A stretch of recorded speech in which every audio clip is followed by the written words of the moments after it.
Well, it's our final Pigskin Picks. It's been a great season. Some of you have won.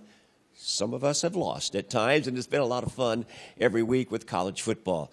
Well, it's rivalry week, so let's get right to it. There is that Alabama-Auburn game, and I mentioned that because of some of the folks here at Lee & Associates, our big sponsor all year long, have some Auburn loyalty. So we'll try to start with their game and their interest there. What do you think? Well, Warren, let's look at this from the Auburn side. They played a great game against the best team that they've played this season, Clemson, 19-13 win for the Tigers at Auburn in the season opener. And Kevin Steele and that Auburn defense really got after Deshaun Watson. Really good defensive line for Auburn. Carl Lawson, Montravis Adams, maybe they can slow Alabama down. But, Warren, I think this Crimson Tide team is just too good. Even if they start slow as they did last week against Chattanooga, I think they pull away from Auburn in the end and win by 3 touchdowns. Yeah, I think Bama's really too strong again this year. Yeah, it would be a terrific victory into the whole bowl championship series, but I don't see that happening. Sorry, we'll get out of here, and hopefully during Thanksgiving the folks here won't be too upset with our picking Bama in this one.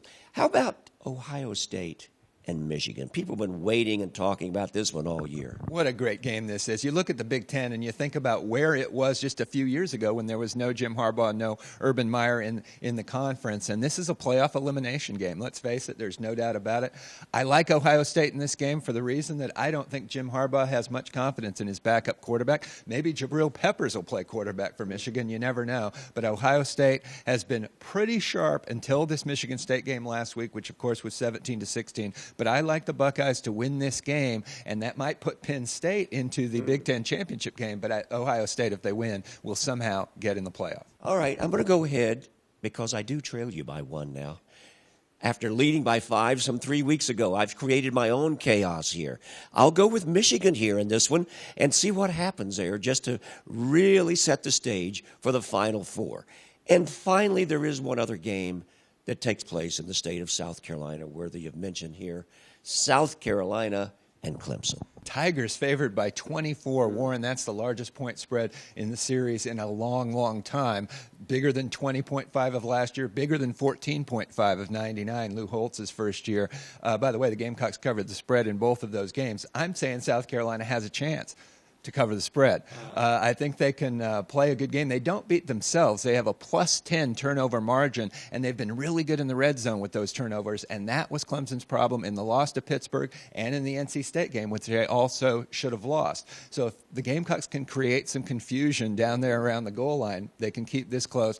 But otherwise, I see Clemson winning something like 31-17. All right. I like Clemson as well, but I don't think necessarily it'll be that close. I think they'll really pour it on. That 5 straight wins that South Carolina once held over Clemson seems like a distant memory right now. And the Tigers will get the victory and roll on in to the championship game for the ACC. So there you go. Before we wrap it up, we thank the good folks at Lee & Associates for their sponsorship again this year. And we also congratulate both CSU and the Citadel for making it into the playoffs in their division. That'll do it for Gene Sapikoff, Warren Pepper. Enjoyed competing with you and against you all year long. Thanks again.